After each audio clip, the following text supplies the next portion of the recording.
আমি জানি ক্রিকেটকে বাংলায় কি বলে। তোরা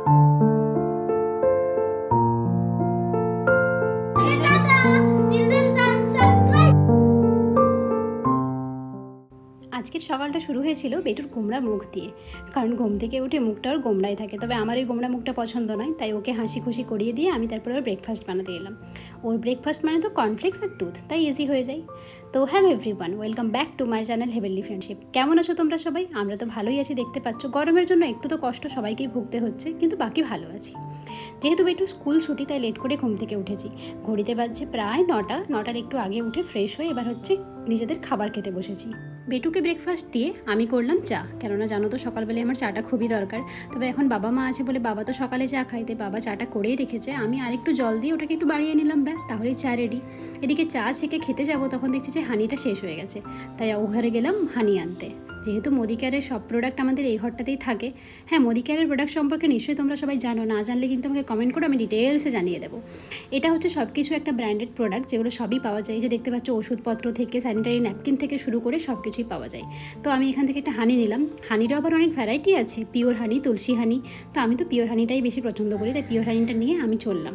কেননা সকালবেলায় বেশি টাইম ওয়েস্ট করার একদমই সময় আমার নেই, কেননা চাটা পেটে না পড়লে একদমই মুড ভালো হয় না। তাই চাটা বানিয়ে নিয়ে চললাম রুমের ভেতরে। আর এই চা খেতে খেতে একটু বেটুকে আদর করা, ফোন দেখা, এটা তো আমাকে করতেই হবে জানো। যেহেতু এখন ছুটির মরশুম চলছে, আমি একটু লেট করে উঠি, তাই মা সকাল সকাল রান্নাটা শুরু করে দেয়। তবে আমি গিয়ে ভাতে চাল দেবো, যখন চালটা বের করতে গিয়ে দেখি চাল আমাদের বাড়ন্ত। তাই ওকে ফোন করলাম, যে বললাম যেহেতু মধু বাইরে বেরিয়ে গেছিলো, যে চালটা একটু অর্ডার করে দাও।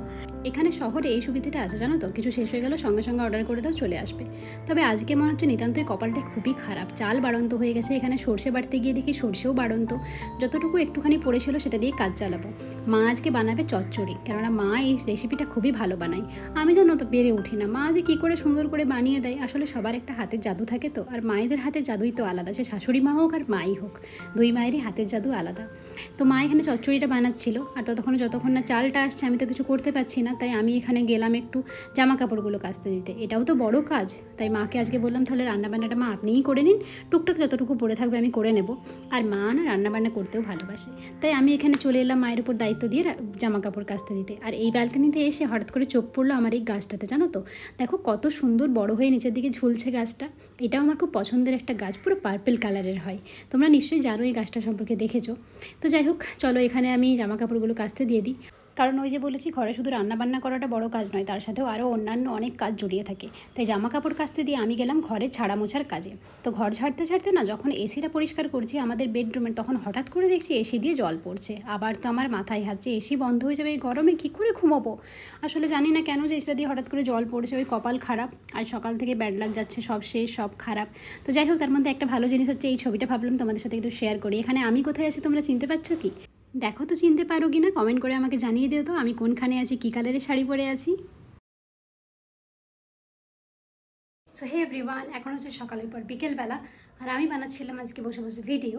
তাই এই হচ্ছে বিছানার অবস্থা। বাই চান্সলি এটা এখন আমার স্টুডিও রুম হয়ে গেছে বলতে পারো। তো তার মাঝে তো ওখানে ভিডিও বানিয়ে এখন ফেলে রেখেছি, একটু রেস্ট করবো, দেন সব গোছাবো। তারপরে ফ্রেশ হয়ে প্রথমে যে কাজটা করলাম সেটা হলো এই যে জামা কাপড় তোলা, কারণ এই দিক ওই দিক সব মেলা ছিল, ওই কাজগুলো আগে করলাম। এবার যাবো একটু কিচেনে, খাবো একটু গ্লুকন্ডি, কারণ না একটু জল খাওয়া হয়নি। মানে প্রতিদিন ভাবি বোতলটা রাখবো হাতের কাছে, কিন্তু রাখা হয় না। তাছাড়া এইসব করতে করতে জল টল খাওয়া হয় না। তো চলো এবার একটু গ্লুকন্ডি খাই। ভীষণ টায়ার্ড টায়ার্ডনেসটা যদি একটু কাটে সেজন্য।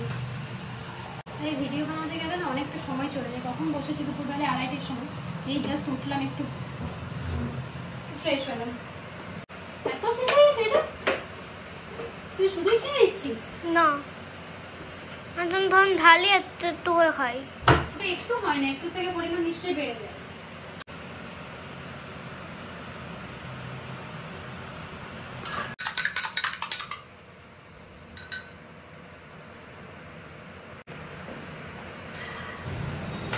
এখন ঘড়িতে বাজে প্রায় 8টা বেজে গেছে। আসলে ওই একটু শুয়েছিলাম, শুয়ে থাকতে থাকতে আমি তো ঘুমিয়ে গেছিলাম, সাথে বেটুও ঘুমিয়ে গেছিল। তো এই উঠলাম, বেটুকে তুললাম, দিয়ে একটু বসালাম, পড়তে এসেছে ওর কাছে। আর আমি এখানে একটু কফি নিয়ে বসছি, মাথাটা ভীষণ ধরে গেছে। এতদিন ভিডিও বানাচ্ছি, আজকে কেন জানি না এত টায়ার্ড লাগছে। সেই হোক, কফিটা বানিয়ে নিই, একটু ভালো লাগবে। হয়ে গেছে, কিন্তু হ্যাং আউট কাটানোর জন্য কফি ইজ বেস্ট। নে নে একটু দিদির সাথে গল্প করে ঘুমটা ছাড়িয়ে নে। এই যে 7টার সময় ঘুমিয়েছিল, একটু গল্প করে নে, দিদির সাথে কথা বলে নে। হাই দেখি বন্ধুগণ, এদিকে ঘড়িতে বাজে রাত্রিবেলায় 8:45। ওদেরকে কাজ দিয়ে আমি এলাম কিচেনে দেখতে যে মা কী করছে। মা আমাকে জিজ্ঞেস করলো যে রাত্রিবেলা আজকে কী করবো। আমি বললাম কী যে করবেন, আমি বললাম ডিমের তরকারি করে নিই। মা বললো যে তাহলে রোল করে দিচ্ছি, রোলটা খুব ইজি হবে। আসলে রোলটা না আমাদের সবার খুবই পছন্দের, আর মা রোলটা যে কেন জানি না এত ভালো বানায়, বেশ সফট হয়। আমি বানালে একটু হার্ড হয়ে যায়, তাই মা বললো যে তাহলে আমি বানিয়ে দিচ্ছি। আর মা এসব বানাতেও ভালোবাসে, তোমাদেরকে তো আমি আগে অনেকবার বলেছি। তাই আজকে রাত্রে রোল বানানোর দায়িত্বটা মায়ের উপরে। আর মাকে আমি বারবার বলি যখনই ভিডিও বানাই, মা একটু হাসুন, মা একটু হাসুন, আর মাও হাসতে থাকে।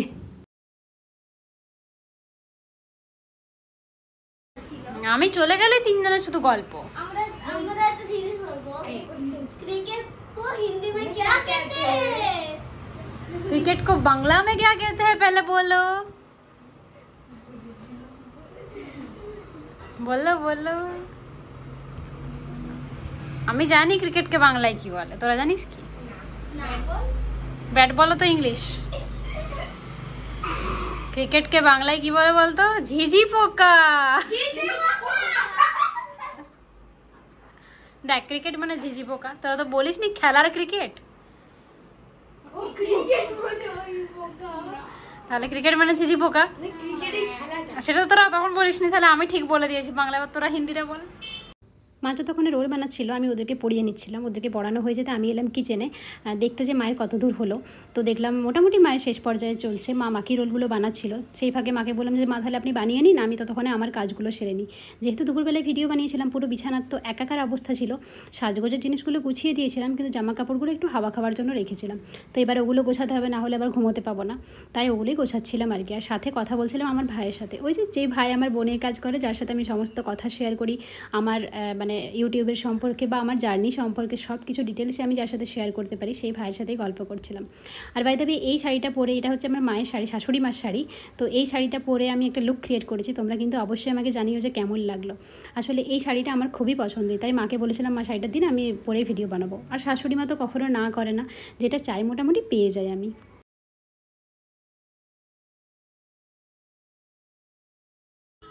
আমার সব কাজবাজ করতে মায়েরও এখানে রোল বানানো কমপ্লিট। আমি গিয়ে হাজির হলাম খাবার জন্য, তবে আগে বেটুকে খেতে দেবো। বাবা এখানে খাবার নিয়ে বসে গেছে, বাবা তো 9টা বাজলেই খেতে হয়, খিদে পেয়ে যায়, তাই বাবাকে খেতে দেওয়া হয়ে গেছে, এবার বেটুকে খেতে দেবো।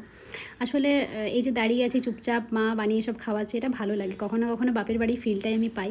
আর আমার শাশুড়ি মা জানো তো এরকম নয়, আমি যদি বলি মা এটা বানিয়ে দিন, মা সঙ্গে সঙ্গে কিন্তু বানিয়ে দেয়, না করে না। আর কজন বৌমার কপালে এরকম জোটে বলো তো, নিজে ফোন নিয়ে বসে থাকবে আর শাশুড়ি মা বানিয়ে বানিয়ে খাওয়াবে? আমার কপালে কিন্তু আছে। দেখো মাঝে মাঝে একটু কথা কাটাকাটি, একটু রাগ, এসব তো চলবেই, সমস্ত সংসারেই হয়। আমার মায়ের সাথেও নিশ্চয়ই হয়েছে, আমার মায়ের সাথেও আমার ঝগড়া হয়, রাগ হয়, কিন্তু সেই সবকে কাটিয়ে উঠেও ভালো মুহূর্তগুলোও কিন্তু অনেক সময় থাকে। তাই আমার সাথে আমার শাশুড়ি মার মেলবন্ধনটাও আছে, যেমন সেরকম ঝগড়াও হয়, রাগও হয়, সব কিছু মিলিয়ে আমরা তো বেশ বিন্দাস আছি। তো যাই হোক, বেটুকে খেতে দেওয়া হয়ে গেছে, তারপরে আমিও প্লেট নিয়ে চলে গেছি মায়ের কাছে যে মা আমাকেও খেতে দিন, আমার খিদে পাচ্ছে। তাই মা আমাকেও রোলটা বানিয়ে দিচ্ছিলো, তবে একটাতে তো মন ভরবে না, তাই মা আবার আমাকে বানিয়ে দিল। অবশ্য আরও একটা মা আমাকে অফার করছিল যে নাও, আমি বললাম যে না আর বেশি খাবো না, পুরো মুখে তার প্রতিফলন দেখা যাবে ব্রণ বেরিয়ে। তাই দুটো খেয়েই মন শান্ত করলাম। আর আজ না অনেক দিন পর আমাদের বাড়িতে রোল হলো, আর সেটা খেয়ে উফ আমার যে কী শান্তি হচ্ছিল মনে, তোমাদেরকে কী বলবো আমি। এই যে এগুলো নিলাম, আপনাকে দিয়ে গেছিল, ভুলেই গেছিলাম। নিলাম, সে যে এসছিল না, আপনার জন্য নিয়ে এসেছিল, ওরও ভালো লাগবে। পছন্দ হয়েছে, খুব ভালো হয়েছে। নীলম আন্টি দিয়ে গেল না এটা, থ্যাংক ইউ।